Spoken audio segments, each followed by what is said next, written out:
Assalamu alaikum. Welcome back to my channel Support and Resistance. আপনারা আমার চার্টে আমার স্ক্রিনে যে চার্টটা দেখতে পাচ্ছেন সেই চার্টটা হচ্ছে ইউএসডি এর ইনডেক্স অর্থাৎ ডলারের মেইন ইনডেক্সটা। আমি কোনো ক্রস পেয়ার বা কারেন্সি পেয়ার নিয়ে কথা বলছি না, আমি বলছি ডলারের ইনডেক্স নিয়ে, অর্থাৎ ডলারের মেইন যে চার্ট, আমি সেই মেইন চার্ট নিয়ে আপনাদের সঙ্গে একটু ডিসকাশন করতে চাচ্ছি। সেটা হচ্ছে এই যে ডলারের যে ইনডেক্স অনুসারে মার্কেট যে এই যে এত দূর উঠে গেল, মার্কেট এত দূর উঠে গেল এবং সবথেকে মজার বিষয়, মার্কেট তো উঠবে নামবে, এটা তো একটা স্বাভাবিক টপিক, স্বাভাবিক একটা বিষয়, সেটা ঠিক আছে। বাট এই যে মার্কেটে কি এমন হলো যে মার্কেট একদম গ্যাপ আপ দিয়ে মার্কেট উঠে গেল। আচ্ছা, এই যে মার্কেট যে গ্যাপ দিয়ে যে মার্কেট উঠে গেল, তার মানে এই বিষয়টা কিন্তু কোনো টেকনিক্যালি প্রবলেমের জন্য না, যে কোনো নেট কানেকশনের প্রবলেম বা অন্য কোনো প্রবলেমের জন্য যে এটা হয়েছে, বিষয়টা কিন্তু টোটালি এমনটা না। বিষয়টা হয়েছে টোটালি ফান্ডামেন্টালের উপরে। ফান্ডামেন্টাল অ্যানালাইসিস বলতে কি বোঝানো হয়, তার আগে আমি আরেকটা দেখাচ্ছি আপনাদেরকে। সেটা হচ্ছে XAU USD, যারা ফরেক্স এ ট্রেড করে থাকেন বা স্পটে ট্রেড করেন, তারা অবশ্যই এই কারেন্সিটা নিয়ে আপনারা খুব ভালো মতো এক্সপার্ট আছেন বা এক্সপেরিয়েন্সড আছেন। তো দেখেন, এখানে আপনারা বেশ কিছুদিন যাবত দেখছিলেন যে গোল্ড কন্টিনিউয়াসলি উপরে উঠেই যাচ্ছে, নিচে নামার কোনো কথাই বলে না, একটু নামে তো উপরে উঠে যায়। তো এই যে গোল্ডের যে এত দূর পতন হইলো, এই পতনটা হঠাৎ করে কেন হইলো, কোন কারণে হইলো এই পতনটা? আচ্ছা, দেখেন এই যে পতনগুলা হইলো, এই পতনগুলা সাধারণত হইছে ফান্ডামেন্টালের জন্য। ফান্ডামেন্টাল অ্যানালাইসিস বলতে কি বোঝানো হয়, আমরা চার্টে আমরা কোন একটা মার্কেটে যে অ্যানালাইসিস গুলো করে থাকি, সেই অ্যানালাইসিস গুলোকে সাধারণত বলা হয় টেকনিক্যাল অ্যানালাইসিস। সেটাকে কি বলা হবে? সেটাকে বলা হয় টেকনিক্যাল অ্যানালাইসিস। আর মার্কেটে আরো একটা অ্যানালাইসিস আছে, সেটাকে বলা হয় ফান্ডামেন্টাল অ্যানালাইসিস। তো টেকনিক্যাল অ্যানালাইসিস বলতে আমরা মার্কেটে যে অ্যানালাইসিস গুলো করব সেগুলো টেকনিক্যাল, এবং সাধারণত বিভিন্ন যে সকল কারেন্সিতে আমরা ট্রেড করে থাকি সেই সকল কারেন্সিতে যে সেই সকল কারেন্সিগুলো যে দেশের, সেই দেশের যে বিভিন্ন প্রবলেম বা বিভিন্ন ডেভেলপ, এগুলোর জন্য মার্কেট যে রিয়্যাক্ট গুলা করে, সেই রিয়্যাক্ট গুলাকে বলা হয় সাধারণত ফান্ডামেন্টাল অ্যানালাইসিস। তবে আমাদেরকে আগে বুঝতে হবে যে কোন কোন মার্কেট বা কোন কোন কারেন্সি কোন কোন অ্যানালাইসিস এর উপরে ডিপেন্ড করে, কোন কোন ফান্ডামেন্টাল বা কোন কোন দেশের উপরে তারা ডিপেন্ড করতেছে। যেমন আপনারা অবশ্যই একটা বিষয় অবগত আছেন, সে বিষয়টা হচ্ছে আজকে আপনারা অবশ্যই একটা জিনিস জানেন, সেটা ইরান ইসরায়েলের উপরে অ্যাটাক করছে। তো ইরান ইসরায়েলের উপরে অ্যাটাক করছে, এতে এতে গোল্ডের নেমে যাওয়াটা কেন ডিপেন্ডেন্ট, বা এতে ইউএসডির উত্থানের কি মানে নিয়ম, এখানে কেন ইউএসডি কেন উত্থান হবে? কারণ আমরা তো জানি যে ইসরায়েলটা হচ্ছে আমেরিকার সঙ্গে কানেক্টেড, তাহলে ইরান যদি ইসরায়েলের উপরে হামলা করে তাহলে সেক্ষেত্রে ইউএসডি তো নেমে যাওয়ার কথা। সেক্ষেত্রে গোল্ড নামছে, এটা ভালো কথা, ঠিক আছে, বাট ইউএসডিটার কেন উন্নতি হলো? দেখেন, আপনারা জানেন কিনা আমি জানি না, বিষয়টা হচ্ছে যে ইসরায়েলের মধ্যে যথারীতি গোল্ডের কারেন্সিটা তারা স্টার্ট করছে।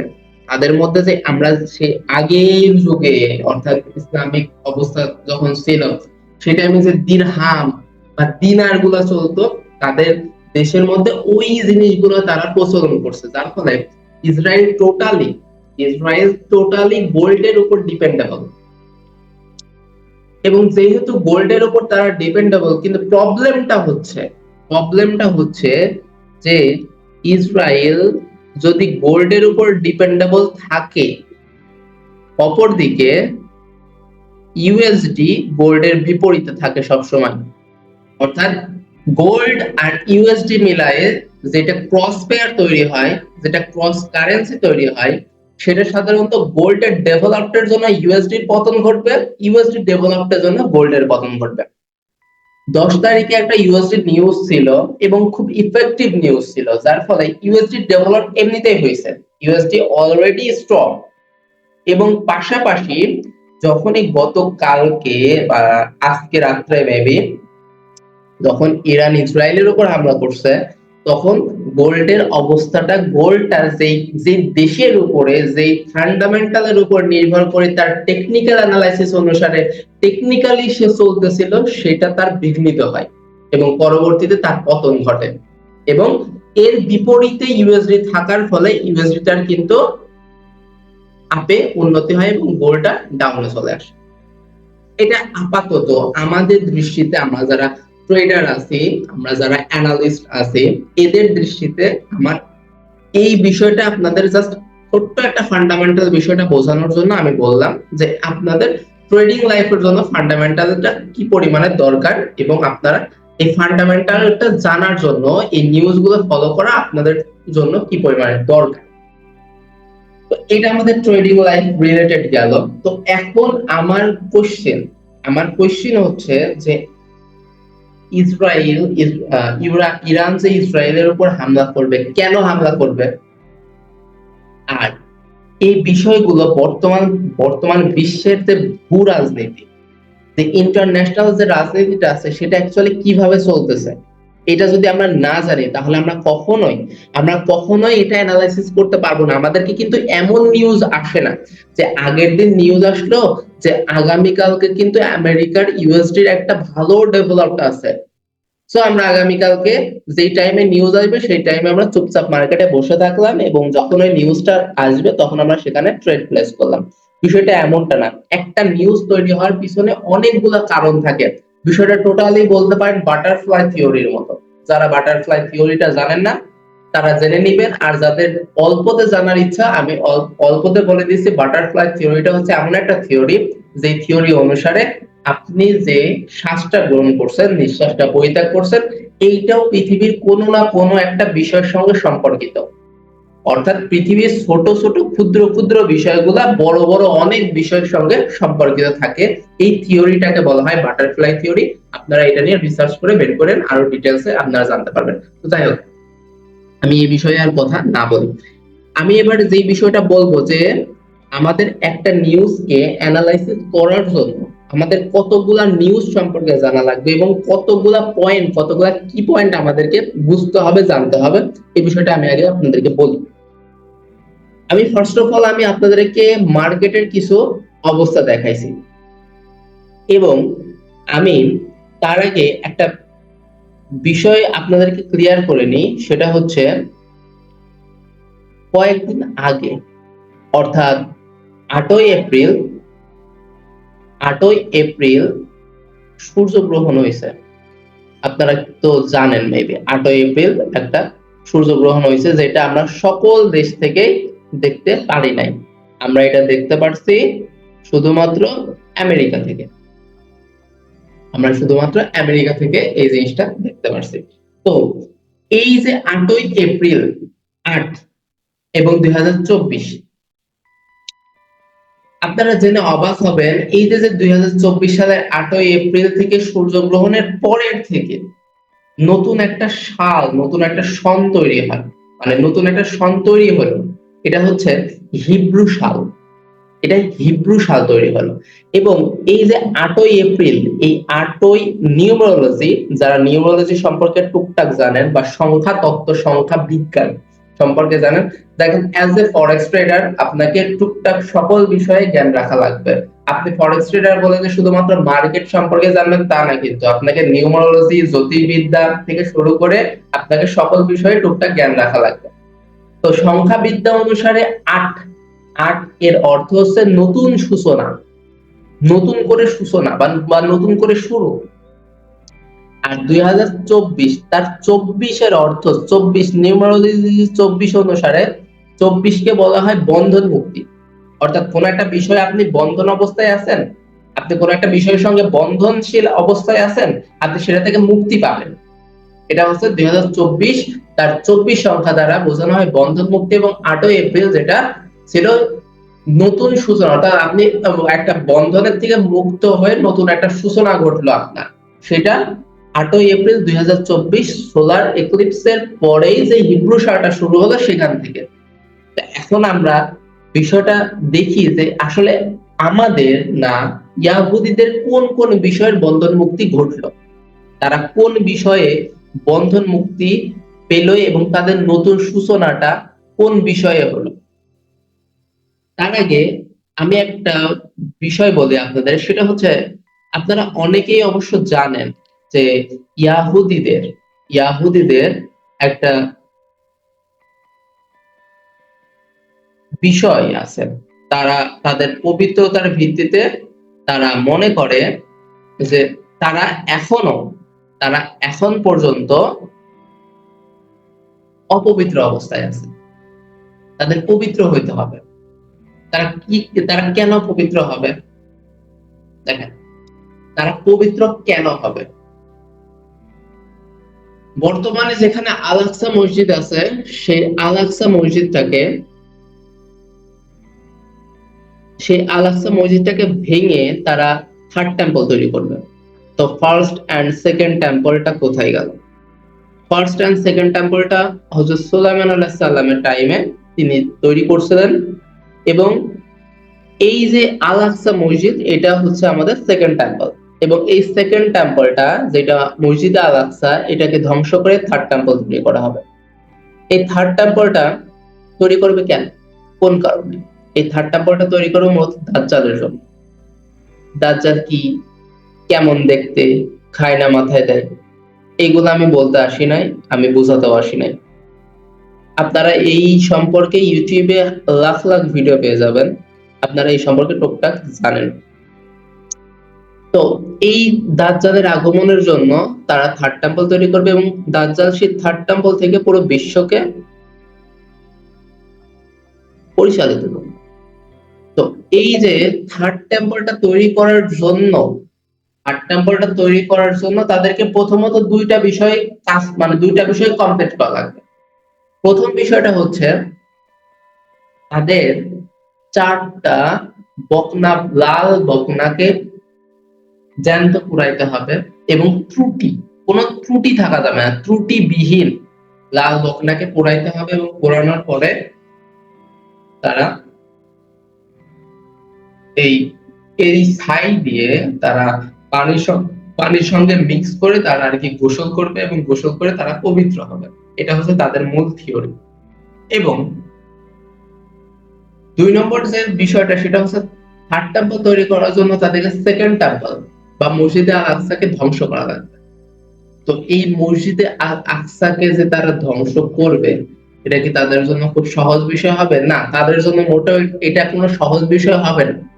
কেন সহজ বিষয় হবে না? তার কারণ হচ্ছে এই টেম্পল তৈরির ক্ষেত্রে যে বিভিন্ন রাবাই আছে, রাবাই অর্থাৎ আমরা মুসলিমদের যারা আলেম বা হিন্দুদের বলতে পারেন পুরোহিত, অর্থাৎ ইসলাম বা নির্দিষ্ট ধর্ম সম্পর্কে যার জ্ঞান বেশি, যেটা পরিচালিত করে, সে হচ্ছে ইয়াহুদীদের মধ্যে তাদেরকে রাবাই বলা হয়। তো এই রাবাই অনুসারে একজন বিখ্যাত রাবাই, তার নাম হচ্ছে ইয়াহুদি গ্রিক, তিনি বলছেন যে এইটাকে ধ্বংস করতে হলে, এই মসজিদে আল আকসাকে ধ্বংস করতে হলে সেটা মোটেও কোনো সহজ কাজ হবে না। সেটা ধ্বংস করতে গেলে আমাদের আশেপাশে, আমরা যে মাঝে বসে থেকে, চারপাশে মুসলিম কান্ট্রি আছে, তাদের মাঝে বসে থেকে আমরা যদি এটাকে ধ্বংস করতে যাই, তাহলে সেক্ষেত্রে আমাদের উপরে চরম একটা বিপদ নেমে আসতে পারে। এটা আমাদের জন্য মোটেও সহজ কাজ হবে না। এই জন্য তারা কি করবে? এখন তাদের মূল উদ্দেশ্য হচ্ছে যে পৃথিবীর মধ্যে একটা ম্যাসাকার অবস্থা সৃষ্টি করা, অর্থাৎ যেটাকে আমরা ওয়ার্ল্ড ওয়ার 3 বলতে পারি। এর মাধ্যম দিয়ে তারা যুদ্ধ পরিচালনা করবে এবং পাশাপাশি মসজিদে আল আকসাকে তারা ধ্বংস করে ফেলবে। এখন যদি তারা ইন্ডিভিজুয়ালি যদি মসজিদে আল আকসাকে ধ্বংস করতে যায়, তাহলে যুদ্ধটা বাঁধবে ইয়াহুদি ভার্সেস মুসলিম। কিন্তু তারা তো পার্সোনালি তাদের ঘাড়ে দোষ নিবে না, তারা তো ভীতু চা, তারা তো এই ভুলটা করবে না। তারা টোটাল বিশ্বটাকে যুদ্ধের মধ্যে ঢোকাবে।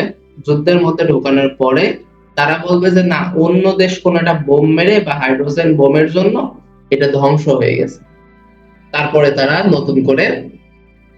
নতুন একটা টেম্পল তৈরি করবে, যেটার নাম দিবে তারা থার্ড টেম্পল বা দাজ্জালের টেম্পল। তো এই যে বিশ্বযুদ্ধটা তৈরি করার জন্য, বিশ্বযুদ্ধটা লাগানোর জন্য, বিশ্বযুদ্ধটাকে পরিচালিত করার জন্য এই পৃথিবীর বড় বড় মোড়লরা এরা অনেকদিন যাবতই ট্রাই করতেছে। কারণ 2017 সালের এই 2024 সালের 8ই এপ্রিল যে সূর্যগ্রহণটা হয়েছে, হুবহু তেমন সূর্যগ্রহণটা 2017 সালে হয়েছে।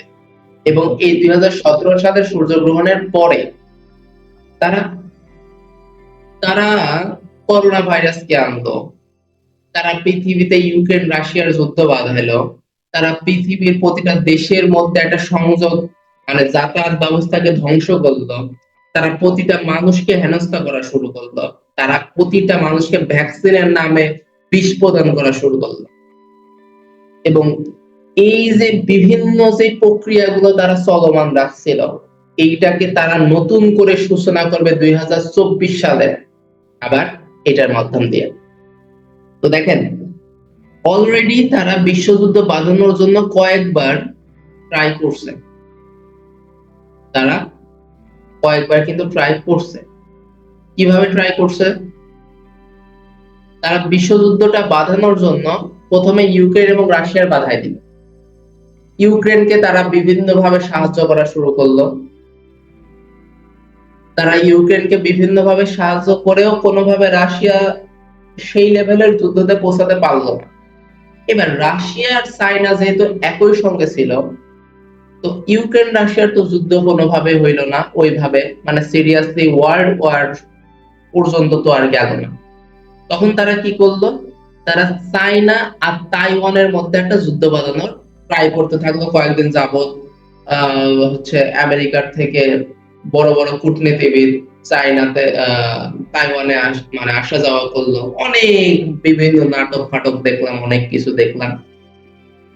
কিন্তু চায়না আর তাইওয়ানের যুদ্ধটাও সেইভাবে সেই লেভেলের গেল না, যেই লেভেলে গেলে তৃতীয় বিশ্বযুদ্ধ তৈরি হতে পারে বা তৃতীয় বিশ্বযুদ্ধ হওয়ার মতো একটা অবস্থা তৈরি করা যেতে পারে। গেল। এইবার তারা ফাইনালি যেটাকে টার্গেট করছিল সেটা নিয়ে তারা উঠে পড়ে লাগলো, যেটা হচ্ছে ইসরায়েল এবং ফিলিস্তিনি। সেই যুদ্ধটা কন্টিনিউয়াসলি চলমান রাখতে রাখতে রাখতে রাখতে এর মাঝে ইসরায়েলকে খেপাইয়ে দিল। ইসরায়েলকে খেপাইয়ে দিয়ে ইসরায়েল ইরানের উপর অ্যাটাক করলো, যে অ্যাটাকের ফলে ইরানের অনেকগুলা মানুষ মারা গেল, অনেক সৈন্য মারা গেল, এবং তার রিভেঞ্জ স্বরূপ ইরান ইসরায়েলের উপর অ্যাটাক করলো। এবং এই অ্যাটাকের ফলে ইসরায়েলের কোনো তেমন একটা ক্ষয়ক্ষতি হয়নি, ইসরায়েলের খুব একটা ক্ষয়ক্ষতি হয়নি। তো ক্ষয়ক্ষতিটা কেন হবে বিষয়টা দেখেন, মানে আমরা যারা সাধারণ মুসলমান আছি, আমাদেরকে নিয়ে কিভাবে পুরো বিশ্ব আমাদেরকে কিভাবে ঘোল খাওয়াচ্ছে, আমরা যদি একটু ঘাটাঘাটি করি তাহলে আমরা বুঝতে পারবো। আমি যদি আমার শত্রুকে অ্যাটাক করতে চাই, তাহলে আমি কোন কারণে আমার শত্রুর বন্ধুকে জানাবো যে হ্যাঁ আমি তোমার বন্ধুকে অ্যাটাক করব? বিখ্যাত একটা পত্রিকা রয়টার্স, একটা ওয়েবসাইট, সেখানে অলরেডি প্রকাশ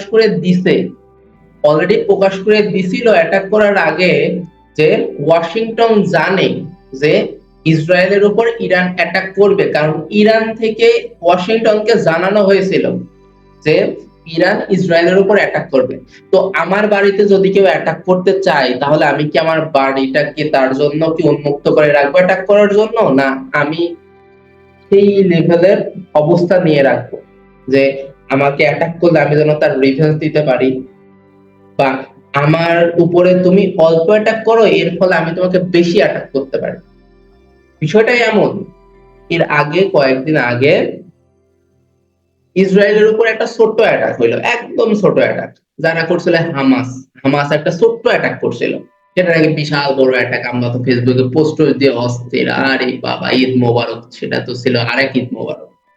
মানে এমন একটা অবস্থা যে মানে মনে হয় হামাস পুরো ইসরায়েলের মানে দখল করে নিল। কি হইলো এতে? হামাস যে ইসরায়েলের দখল মানে ইসরায়েলের যে অ্যাটাক করছিল, ইসরায়েলের কয়জন মারা গেছে, আর এর পরবর্তীতে ইসরায়েল কি দেখাইলো? ইসরায়েল তো পুরা একদম ফিলিস্তিনটা একদম পুরো ধূলিসাৎ করে দিয়েছে, এমন অবস্থা। তো এইটা হচ্ছে পুরো একটা ইন্টারন্যাশনাল পলিটিক্স, যে তুমি আমার অল্প ক্ষতি করো, এর ফলে আমি তোমার বেশি ক্ষতি করতে পারি। মানে লিফট লিফট যদি নিচে না নামে তাহলে তার উপরে উঠানো যায় না। তো কেউ যদি লিফটের নিচে নামাটাকে যদি তার ব্যর্থতা মনে করে, তাহলে সেটা হবে তার বোকামি। ইসরায়েল নিজে থেকে কমে যাচ্ছে, ছোট হয়ে যাচ্ছে। ইসরায়েলের যে মোসাদ, সেই মোসাদ যে একটা, তারা যে একটা টিম, সেই টিম মানে বুঝতে পারলো না, জানতে পারলো না ইসরায়েলের যে আকাশ রক্ষাকারী যে ড্রোন আছে, তারা কি এই এই এই ছোটখাটো ড্রোন গুলারে কি ঠেকাতে পারলো না? তাদের অ্যাবিলিটি ছিল, তাদের মোসাদও জানতো, তারা সিআইএ, আমেরিকা সিআইএও জানতো, এবং তাদের যে হচ্ছে ইসরায়েলের যে আকাশ রক্ষাকারী যে ড্রোন, তারাও এই বিষয়টা জানতো, এবং তাদেরকে সেইভাবেই প্রস্তুত রাখা হয়েছিল যে কোনো অ্যাটাক হইলে যেন তারা কিছু না করে। এবং এর পরবর্তীতে যেন আবার ইসরায়েল ব্যাক ইরানকে হামলা করে, এবং ইরান যেহেতু, ইরান, রাশিয়া, চায়না, এরা যেহেতু একই সঙ্গে আছে, অপরদিকে ইসরায়েল, আমেরিকা, ইউরোপের কান্ট্রি গুলা যেহেতু একই সঙ্গে আছে, মানে দুই পক্ষ মিলাইয়ে যেন একটা যুদ্ধ, একটা তৃতীয় বিশ্বযুদ্ধ তৈরি করা যায়, এমন একটা সিস্টেম তৈরি করছে। আপনারা দেখেন একটা বিষয় টোটালি আপনারা একটু খেয়াল করেন, এই যে একটা গ্রুপ আছে, রাশিয়া, চায়না, ইরান, তারপরে হচ্ছে কোরিয়া, উত্তর কোরিয়া, এই যে যে একটা মানে গ্যাং গ্রুপ আছে, এবং এর পাশাপাশি যে আমেরিকা, ইসরায়েল, ইউরোপের কান্ট্রি গুলা, এরা যে একসঙ্গে আছে। আচ্ছা, সব সময় কেন এই এই দুইটা দলের উপর ডিপেন্ড করে যুদ্ধ বাঁধে? কারণ এরা তো প্ল্যানিং করতেছে আপনাকে আমাকে তৃতীয় বিশ্বযুদ্ধের মধ্যে জড়ানোর জন্য। আমাদের জন্য ইরান ইসরায়েলের উপর অ্যাটাক করছে, এটা আমাদের জন্য খুশির সংবাদ ছিল না, এটা আমাদের জন্য দুঃখের সংবাদ ছিল, কারণ এর ফল কখনোই ভালো হবে না। আচ্ছা, এইবার হচ্ছে রয়টার্স তো বলেই দিল, এবং এছাড়াও বিভিন্ন বড় বড় নিউজ পোর্টাল ছিল, যারা আগে থেকে জানতো, 2 দিন আগে থেকেই যারা জানতো যে ইসরায়েলের উপরে ইরান একটা হামলা আনবে। আমি তার আরেকটা এক্সাম্পল দিতেছি, দেখেন এই পত্রিকাটা, এই নিউজ পোর্টালটা কিন্তু তারা আগে থেকেই বলছিল মানে আগামী 2 দিনের মধ্যে ইসরায়েলের উপর ইরান একটা হামলা করবে, তারা আগে থেকেই বলছিল। তো আমি বলে কয়ে কাউরে মারতে যাব? আমি কি বলে কয়ে কারোর উপর একটা ধ্বংসযজ্ঞ মানে চালাবো? অবশ্যই না, বিষয়টা এমনটা হবে না। আমার যদি তাকে যদি আমার বেশি ক্ষতি করার ইচ্ছা থাকে, তাহলে আমি তো বলে কয়ে ধ্বংস করবো না, ধ্বংসযজ্ঞ চালাবো না তার উপর। তাহলে এই যে একটা প্ল্যানিং, একটা সাজানো। এখন আপনাদের কোশ্চেন যে না হচ্ছে ইরান তো মুসলিম কান্ট্রি, ইরান কেন এরকম সাজায় গুছাই হচ্ছে ইয়াহুদের ফাঁদে পড়বে? আরে ভাই, রাখেন আপনার মুসলিম কান্ট্রি। ইরান হচ্ছে, ইরান শিয়া, সবসময় মনে রাখবেন, ইরান, ইসরায়েল শিয়াদের সঙ্গে ইয়াহুদিদের যুদ্ধ থেকে শিয়াদের সঙ্গে সুন্নিদের যুদ্ধ অতি পুরনো, এবং সেটা অতি তীব্রকর এবং খুব সিরিয়াস। শিয়া কখনোই সুন্নিদেরকে উপরে উঠতে দিবে না। উপরে কেন, শিয়ারা যদি সুযোগ পায় তাহলে সুন্নিদেরকে মারবে, মেরে মেরে একদম কচু কাটা করবে। সেই পরিমাণ অ্যাবিলিটি সুন্নিদের নাই শিয়াদের সঙ্গে লাগার। শিয়া কখনোই মুসলিমদের জন্য কাজ করে না, শিয়া কাজ করে শিয়াদের জন্য, শিয়া কখনো মুসলমানের জন্য কাজ করে না। ইরান যে একটা এই যে ধ্বংসযজ্ঞ চালালো, এবং এর ফলে যে আমরা মুসলমান, আমরা সুন্নিরা যে একদম লাফাচ্ছি, খুব খুশি হয়ে হয়ে যে লাফাচ্ছি, এটা তো মনে করেন যে আপনার জন্য কতটুকু ঈদ মোবারক আমি জানি না, বাট যারা কন্টিনিউয়াসলি মার্কেট অ্যানালাইসিস করেন, যারা ফাইন্যান্সিয়াল অ্যানালিস্ট আছেন, যারা ফাইন্যান্সিয়াল ট্রেডার আছেন, যারা বিশ্ব মন্দা অবস্থা নিয়ে কাজ করতেছেন, যারা যাদের তাদের প্রফেশনে এই জিনিসগুলোর উপরে ডিপেন্ড করে, অর্থাৎ বিভিন্ন নিউজের উপর, ফান্ডামেন্টাল নিউজের উপরে, তারা বিষয়টা অনেক আগেই বুঝতে পারছেন। দেখেন, আমি ফার্স্টে আপনাদেরকে একটা চার্ট দেখাইছি, সেই চার্টটা হচ্ছে ইউএসডির উত্থান। ইউএসডি কেন, মানে আমি প্রতিটা পয়েন্ট আপনাদেরকে বলে দিছি, এখন আমি প্রত্যেকটা পয়েন্ট একসঙ্গে বলবো। সেটা হচ্ছে যে ইউএসডি কেন, ইউএসডি আমেরিকান ডলারটা ইসরায়েলে অ্যাটাকের আগে কেন এত ডেভেলপ হইলো, যেখানে ইউএসডি কন্টিনিউয়াসলি আজ 1 বছর যাবত নিচে পড়ে আছে, সেই ইউএসডিটার এত উন্নতি কেন হইলো, প্রথম কথা। 2 নম্বর পয়েন্ট হচ্ছে ইরান যে ইসরায়েলের উপরে অ্যাটাক করলো, এখন কেন অ্যাটাক করলো। 3 নম্বর কথা যে সূর্যগ্রহণটা যে হইল, সেই সূর্যগ্রহণটার পরে যে তারা যে আগে থেকে প্ল্যান করে রাখছিল যে আমরা সূর্যগ্রহণের পরে এই কাজগুলো করব, তাহলে সেইটা সূর্যগ্রহণটা হওয়ার পরে পাই টু পাই এই পয়েন্টগুলো কেন মিলে যাচ্ছে। গোল্ডের যে অবস্থা, গোল্ডের এতদিনে যারা ট্রেড করতেছেন, যারা ট্রেডার আছেন, তারা জানেন গোল্ড এতদিনেও কখনো নামানোর কোনো কথাই ছিল না। গোল্ড কন্টিনিউয়াসলি উপরে উঠছে। গোল্ডের কেন এত পতন ঘটে গেল। আপনাদের কাছে কি মনে হয় যে এই প্রতিটা বিষয় কাকতালীয়, আপনারা জানতেন না বা আমরা জানতাম না বা তারা জানতো না এই বিষয়গুলা? আপনাদের কাছে কি মনে হয়, আপনারা কি একটু ফিল করতে পারছেন না যে এখন ইয়াহুদিরা, ইসরায়েলরা, তারা টোটালি তাদের প্ল্যানিং অনুসারে তারা এখন বকনা বাছুরকে উৎসর্গ করতে প্রস্তুত। তাদের বকনা বাছুরটাকে উৎসর্গ করার জন্য যে 9 জন রাবায়ের দরকার আছে, তারাও রেডি, তাদের বকনা বাছুরও রেডি। তাদের থার্ড টেম্পল তৈরি করা লাগবে, সেটাকে থার্ড টেম্পল তৈরি করার জন্য তাদেরকে সেকেন্ড টেম্পলটাকে ধ্বংস করা লাগবে। তো এই যে ধ্বংসটা যে করবে, সে ধ্বংসটা করার জন্য হচ্ছে তাদের একটা অবস্থা তৈরি করা লাগবে না? তো এই অবস্থাগুলো কিভাবে তৈরি হবে? অবস্থাগুলো ঠিক সেভাবে তৈরি হবে যেভাবে আমরা এই বিষয়গুলোর সঙ্গে জড়াই যাচ্ছি। এবং সবথেকে মজার বিষয় কি জানেন? সবথেকে মজার বিষয় হচ্ছে তারা যে এই কাজগুলো করবে সেটা তারা অনেক আগেই বলে দিছে। দ্য ইকোনমিস্ট ক্যালেন্ডার 2024-এ যেটা পাবলিশ হয়েছিল, তার কভার পেজে তারা বলে দিছে। এই কভার পেজটা যদি আপনারা একটু অ্যানালাইসিস করেন, তাহলে এখানে আপনারা অনেক অনেক অনেক ডিটেইলস অনেক কিছু জানতে পারবেন। তো তার মধ্যে যে বিষয়টা ঘটছে, আমি সেই বিষয়টা একটু দেখাই দিই। দেখেন, এখানে যে একটা সোলার এক্লিপস হবে, সেটা কিন্তু তারা এখানে দেখিয়ে দিছে। তো ভালো কথা, দেখাতে পারে, তারা তো জানতো যে এমনটা ঘটবে। কিন্তু এই যে এখানে যে সোলার এক্লিপস হওয়ার পরে যে সেখানে একটা জিজ্ঞাসা চিহ্ন, কেন তারা জিজ্ঞাসা চিহ্ন দিল, এবং জিজ্ঞাসা চিহ্নের পরে যে এই যে পৃথিবীর যে দুইটা অবস্থাকে তারা প্রকাশ করলো, কোন কারণে তারা এই এই অবস্থাগুলোরে প্রকাশ করলো? বিষয়টা টোটালি কাকতালীয় না, এই বিষয়গুলো কোনোভাবে কাকতালীয় না। আপনারা এই বিষয়গুলো নিয়ে ভাবেন, এবং এরপরে ভাবার পরে যদি আপনাদের কাছে মনে হয় যে ইরান যেটা করছে সেটা ইসলামের জন্যই করছে এবং এর ফলে ইসলামের অনেক উন্নতি হবে, ইসলাম অনেক দূর আগায় যাবে, তাহলে সেটা টোটালি ভুল ধারণা। কারণ এটা টোটালি একটা সাজানো প্ল্যানিং ছিল। কারণ কুত্তায় কুত্তায় যদি মারামারি করে, তাহলে সেটা দেখে মানুষ হিসাবে খুশি হওয়ার কিছু নাই। কারণ তারা কুত্তা, তারা কুকুর, তারা নিজেরা মারামারি করতেছে, তারা নিজেরা এমন একটা কেওয়াস সৃষ্টি করবে যে আপনি মানুষ হিসেবে সেই অঞ্চলে থাকতেই পারবেন না। আপনার মানুষ হিসেবে থাকার যোগ্যতা আপনি হারাবেন। আপনার জীবন, আপনার ঈমান, আপনার টোটাল হোল লাইফ একটা রিস্কের মধ্যে আছে। You have no idea about them. You have no idea about their policy, their technique, their analysis. You have no idea.